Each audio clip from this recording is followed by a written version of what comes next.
Hi dear aspirants, this is Prashant Gosla. ఈ వీడియోలో నేను ఏం ఎక్స్ప్లెయిన్ చేస్తానంటే, రైల్వేలో మనం అప్రెంటిస్‌షిప్ చేస్తే మనకి జాబ్ అనేది పర్మనెంట్ చేస్తారా? నెక్స్ట్ ఒకవేళ అప్రెంటిస్‌షిప్ చేయడం వల్ల మనకి రైల్వేలో ఏమేమి బెనిఫిట్స్ ఉంటాయి? అదేవిధంగా అప్రెంటిస్‌షిప్ అనేది ఎలా చేయాలి? అప్రెంటిస్ పవర్ అంటే ఏంటి? జీఎం పవర్ రావటం వల్ల ఎవరికి బెనిఫిట్స్ ఉంటాయి? యాక్ట్ అప్రెంటిస్‌కి సంబంధించి ఒక సర్క్యులర్ అనేది రిలీజ్ అవ్వడం జరిగింది. ఈ సర్క్యులర్‌లో అసలు ఏమేమి పాయింట్స్ ఉన్నాయి? అసలు ఈ సర్క్యులర్‌లో మనకి రైల్వేలో అప్రెంటిస్‌షిప్ చేసిన వాళ్ళకి గ్రూప్ డి జాబ్ అనేది పర్మనెంట్ చేస్తారా చేయరా అనేది నేను క్లారిటీ వీడియో లాస్ట్లో ఎక్స్ప్లెయిన్ చేశాను. వీడియో లాస్ట్ వరకు చూడండి ఖచ్చితంగా. ఎక్కడ కూడా స్కిప్ చేయొద్దు. అదేవిధంగా రైల్వేలో అప్రెంటిస్‌షిప్ ఎలా ఉంటుంది, నెక్స్ట్ సౌత్ సెంట్రల్ రైల్వేలో అప్రెంటిస్‌షిప్ ఎప్పుడు వస్తుంది, ఈ వీడియోలో డీటెయిల్గా ఎక్స్ప్లెయిన్ చేస్తాను. వీడియో కొంచెం లాంగ్ అయినా కానీ చివరి వరకు చూడటానికి ట్రై చేయండి. మీకు రైల్వే అప్రెంటిస్‌షిప్ సంబంధించిన ప్రతి ఒక్క డీటెయిల్స్ అని నేను క్లియర్ ఎక్స్ప్లెయిన్ చేయడానికి ట్రై చేస్తాను. అదేవిధంగా మీకు ఏమైనా డౌట్స్ ఉన్నా కానీ కామెంట్ సెక్షన్లో కామెంట్ చేయండి. ఇంకా ఎవరైతే మన ఛానల్ని సబ్స్క్రైబ్ చేసుకోలేదో వెంటనే సబ్స్క్రైబ్ చేసుకోండి. ఇలాంటి మరిన్ని జాబ్ అప్డేట్స్ అనేవి ప్రతి ఒక్కటి నేను మన ఛానల్లో పోస్ట్ చేస్తూ ఉంటాను. ఇంకా ఈ ఇన్ఫర్మేషన్ మీ ఫ్రెండ్స్ కూడా షేర్ చేయండి. రైల్వేలో అప్రెంటిస్‌షిప్ చేస్తే జాబ్ పర్మనెంట్ చేస్తారా అంటే, రైల్వేలో అప్రెంటిస్‌షిప్ చేయటం వల్ల జాబ్ అనేది పర్మనెంట్ అయితే చేయరు. బట్ దానికోసం అనేది చాలామంది ఫైట్ చేస్తున్నారు. అంటే యాక్చువల్గా 2010 అప్ టు ఆ టైం వరకు మనకి రైల్వేలో ఎవరైతే అప్రెంటిస్‌షిప్ చేశారో, ఆ రైల్వే అనేది ఏ రైల్వే అయినా మనకి డిఫరెంట్ జోన్స్ ఉన్నాయి. ఆ జోన్స్లో ఏ జోన్లో చేసినా, సౌత్ సెంట్రల్ రైల్వే అని కాదు, ఏ జోన్లో మన రైల్వేలో అప్రెంటిస్‌షిప్ చేసినా కానీ అప్ టు 2010 వరకు ఎవరైతే అప్రెంటిస్‌షిప్ కంప్లీట్ చేసి ఉన్నారో వాళ్ళకి అప్పటి వరకు అప్రెంటిస్‌షిప్ అయిన తర్వాత జాబ్ అనేది పర్మనెంట్ చేసేది, గ్రూప్ డి జాబ్ అనేది ఇవ్వడం జరిగేది. కానీ 2011 నుంచి ఈ అప్రెంటిస్‌షిప్ అనేది వాళ్ళకి జాబ్స్ అనేది తీసేయడం జరిగింది. అంటే జాబ్స్ పర్మనెంట్ చేయటం ఆపేశారు. కానీ దానికి క్యాండిడేట్స్ అనేది ఒక ప్రొటెస్ట్ చేయడం జరిగింది. ఆ ప్రొటెస్ట్ చేసిన తర్వాత ఒక దానికి గాను ఒక 20% రిజర్వేషన్ అనేది కల్పించడం జరిగింది. 20% రిజర్వేషన్ అని అంటే, ఒక గ్రూప్ డి నోటిఫికేషన్లో మనకు ఒక 100 వేకెన్సీస్ అనేది రిలీజ్ అవ్వడం జరిగితే, ఒక 20 వేకెన్సీస్ అనేది యాక్ట్ అప్రెంటిస్ అంటే కోర్స్ కంప్లీటెడ్ యాక్ట్ అప్రెంటిస్ కింద మీకు 20% పోస్టులకి మీకు ఎలిజిబిలిటీ ఉంటుంది. ఎవరైతే రైల్వేలో అప్రెంటిస్‌షిప్ చేస్తారో వాళ్ళకి మాత్రమే ఈ 20% సీసీఏ క్యాండిడేట్స్కి అవకాశం ఉంటుంది. అదేవిధంగా నెక్స్ట్ మనకి రైల్వేలో అప్రెంటిస్‌షిప్ చేయడం వల్ల ఏమేమి బెనిఫిట్స్ వస్తాయి? మనకి ఫస్ట్ ఇది అసలు రైల్వే జాబ్ ప్రొఫైల్ ఎలా ఉంటుందని మీకు క్లియర్గా అర్థమవుతుంది.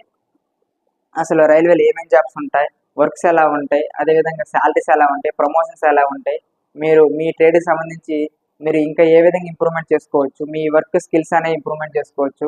అదేవిధంగా ఇక్కడ ప్రాక్టికల్ వర్క్ అవన్నీ వర్క్స్ అనేవి బాగా నేర్పించడం జరుగుతుంది రైల్వేలో అప్రెంటిస్‌షిప్ చేయడం వల్ల.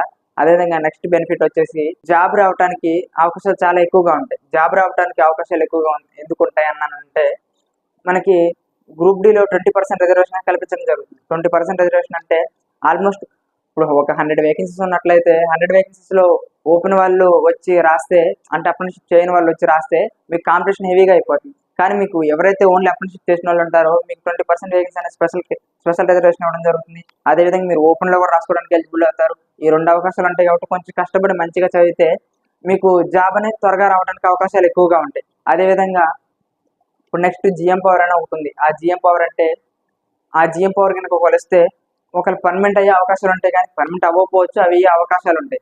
ఒకవేళ అప్రెంటిస్‌షిప్ మీరు పొందాలంటే ఏం చేయాలంటే, మనకు రెగ్యులర్గా ఎప్పటికప్పుడు రైల్వేలో ఎవ్రీ 3 మంత్స్ కానీ 2 మంత్స్ కానీ ఒక్కో జోన్లో ఒక రైల్వే అప్రెంటిస్ పడుతూనే మీరు రెగ్యులర్గా రైల్వే వెబ్సైట్స్ చెక్ చేస్తూ ఉండండి. ప్రజెంట్ రైల్వేలో మనకి 3 నోటిఫికేషన్స్ అనేది ఆన్లోనే ఉన్నాయి ఆల్రెడీ, కానీ అది తెలుగు జోన్స్లో కాదు, సౌత్ సెంట్రల్ రైల్వేలో అయితే రాలేదు ఇంకా. అది ఎప్పుడు వస్తుందో కూడా నెక్స్ట్ చెప్తాను, వెయిట్ చేయండి, లాస్ట్ వరకు వెయిట్ చేయండి. రైల్వేలో అప్రెంటిస్‌షిప్ రావాలంటే ఏం చేయాలంటే, ఫస్ట్ ఈ నోటిఫికేషన్ ఎప్పుడైతే వస్తుందో మీరు రెగ్యులర్గా అవి వాచ్ చేస్తూ ఉండాలి. వాచ్ చేసిన తర్వాత మీరు అప్లికేషన్ అనేది పెట్టుకోవాలి. అప్లికేషన్ పెట్టుకున్న తర్వాత అసలు ఈ రైల్వే అప్రెంటిస్‌షిప్‌కి మిమ్మల్ని ఎలా సెలెక్ట్ చేస్తారంటే, ఫస్ట్ మీకు 10th ప్లస్ మీరు అప్లికేషన్ చేసుకున్న తర్వాత వెబ్సైట్ క్లోజ్ అయిపోతుంది. అయిపోయిన తర్వాత మీకు 10th ప్లస్ ఐటీఐలో ఎంత స్కోర్ అయితే వచ్చి ఉంటుందో ఈ రెండిటిని యావరేజ్ చేస్తారు. యావరేజ్ చేసేసి మీకు టాప్ స్కోర్లు ఎవరెవరైతే ఉంటారో వాళ్ళకి మాత్రం మీకు కట్ ఆఫ్స్ అనేవి పెట్టేసేసి వాళ్ళని లిస్ట్ ఇవ్వడం జరుగుతుంది. వాళ్ళ లిస్ట్లో ఎవరైతే జాయిన్ అవుతారో వాళ్ళని సెలెక్ట్ చేసుకుంటారు. ఒకవేళ జాయిన్ అవ్వకుండా ఇంకా వేకెంట్ ఏమైనా మిగిలిపోతే నెక్స్ట్ సెకండ్ లిస్ట్ అనేది ఇవ్వడం జరుగుతుంది. ఈ విధంగా రైల్వేలో అప్రెంటిస్‌షిప్ ప్రాసెస్ అనేది ఉంటుంది.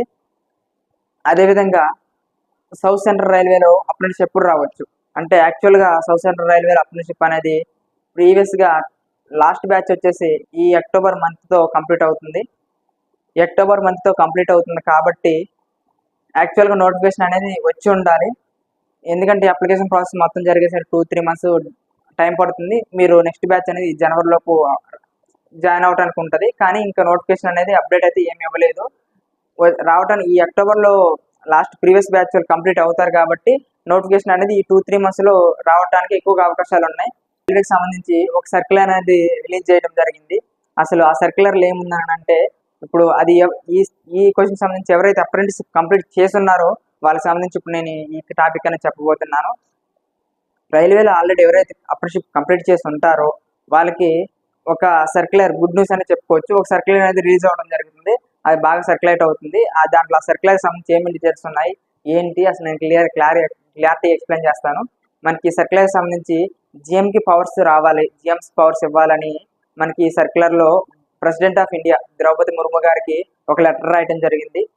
ఎవరైతే ఇప్పటి వరకు 2011 నుంచి ఇప్పటి వరకు రైల్వేలో యాక్ట్ అప్రెంటిస్ కంప్లీట్ చేసేసి ఉంటారో క్యాండిడేట్స్ కి జాబ్ అనేది పర్మనెంట్ చేస్తూ గ్రూప్ డీలో వచ్చే అక్టోబర్ నెలలో గ్రూప్ డీలో నోటిఫికేషన్ లో జాబ్ అనేది పర్మనెంట్ చేస్తూ ఇవ్వాలని డిమాండ్ చేస్తూ రైల్వే అప్రెంటిస్ తరపు నుంచి ఒక డిపార్ట్మెంట్ అనేది ఈ ప్రెసిడెంట్ గారికి లెటర్ రాయడం జరిగింది.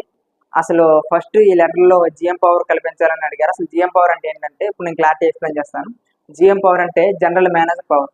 అసలు జనరల్ మేనేజర్ అంటే ప్రతి డివిజన్కి వచ్చి ఒక జనరల్ మేనేజర్ అనేది ఉండడం జరుగుతుంది. ఈ జనరల్ మేనేజర్ అనేది అసలు జనరల్ మేనేజర్ జిఎంస్ పవర్ రావడం వల్ల ఎవరికి ఉపయోగం కలుగుతుందంటే ఈ జనరల్ మేనేజర్స్ పవర్ వస్తే ఎవరైతే అప్రెంటిస్‌షిప్ చేసి ఉంటారో వాళ్ళకి రైల్వేలో జాబ్ పర్మనెంట్ చేయడానికి జనరల్ మేనేజర్స్కి రైట్స్ ఉంటాయి. ఇప్పుడు ఆ పవర్స్ లేవు కాబట్టి అప్రెంటిస్‌షిప్ చేసిన వాళ్ళకి పర్మనెంట్ అవ్వట్లేదు. ఒకవేళ జిఎంకి పవర్స్ వస్తే అందరికీ హెల్ప్ఫుల్గా ఉంటుందా అంటే మేబీ 100% హెల్ప్ఫుల్గా ఉండకపోవచ్చు. ఎందుకంటే జిఎం పవర్ వచ్చినాకప్పటికీ 2011 నుంచి ఇప్పటి వరకు చాలా బ్యాచ్లు కంప్లీట్ అవ్వడం జరిగింది. ఈ చాలా బ్యాచ్లు కంప్లీట్ ప్రజెంట్ ఉన్న వేకెన్సీస్ని ఒకవేళ ఫిల్ చేసుకుంటూ వచ్చినా కానీ అప్పటి నుంచి ఇప్పటి వరకు ఫిల్ చేసుకొని రావాలంటే వేకెన్సీస్ అనేవి ఖచ్చితంగా సరిపోవు. అందువల్ల జిఎం పవర్ రావటం కన్నా 20% రిజర్వేషన్ ఉండటమే చాలా బెటర్ అని చెప్పుకోవచ్చు. ఎందుకనంటే ఈ 20% రిజర్వేషన్లో ప్రతి ఒక్కళ్ళు కొద్దిగా కష్టపడి మంచిగా చదువుకుంటే జాబ్ రావడానికి ఎవరైతే హార్డ్ వర్క్ చేస్తుంటారో వాళ్ళకి అందరికీ జాబ్ రావడానికి అవకాశాలు ఎక్కువగా ఉంటాయి. కానీ జిఎం పవర్స్ వస్తే ప్రీవియస్ స్టార్టింగ్ ఇయర్స్లో ఎవరైతే ఉండుంటారో వాళ్ళకి మాత్రం జాబ్స్ వస్తాయి. అంటే అందరికీ రావా అంటే అందరికీ ఏమో చెప్పొచ్చు, వేకెన్సీ బట్టి రావచ్చు. బట్ 20% రిజర్వేషన్ వల్ల చాలా బెస్ట్ ఉంటుంది.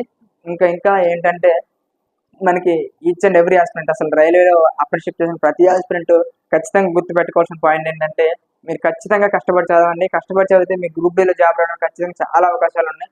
మనకి రైల్వే బోర్డు రీసెంట్గా అనౌన్స్ చేయడం జరిగింది. రైల్వే బోర్డు యాన్యువల్ క్యాలెండర్ అనేది రిలీజ్ చేయడం జరిగింది. ఈ యాన్యువల్ క్యాలెండర్ ప్రకారం మనకి ఈ అక్టోబర్ నెలలో గ్రూప్ డి నోటిఫికేషన్ రావడానికి అవకాశాలు ఎక్కువగా కనిపిస్తున్నాయి. ఖచ్చితంగా మీరు కష్టపడి మంచిగా చదువుకుంటే ఈ గ్రూప్ డీలో మీరు అప్రెంటిస్‌షిప్ ఎలిజిబుల్లో ఉన్న అందరికీ జాబ్ రావడానికి అవకాశాలు ఉంటాయి. ఖచ్చితంగా మీరు చదవండి. అదేవిధంగా ఈ ఇన్ఫర్మేషన్ని మీ ఫ్రెండ్స్కి ఎవరైతే రైల్వేలో అప్రెంటిస్‌షిప్ చేశారో ప్రతి ఒక్కరికి షేర్ చేయండి. అదేవిధంగా రైల్వేలో అప్రెంటిస్‌షిప్ ఎవరు చేయాలనుకుంటున్నారో వాళ్ళకు కూడా ఈ ఇన్ఫర్మేషన్ షేర్ చేయండి. అదేవిధంగా ఇంకా each and every job notification సంబంధించి ఏ అప్డేట్ కావాలనగా మన ఛానల్ రెగ్యులర్గా వాచ్ చేస్తూ ఉండండి.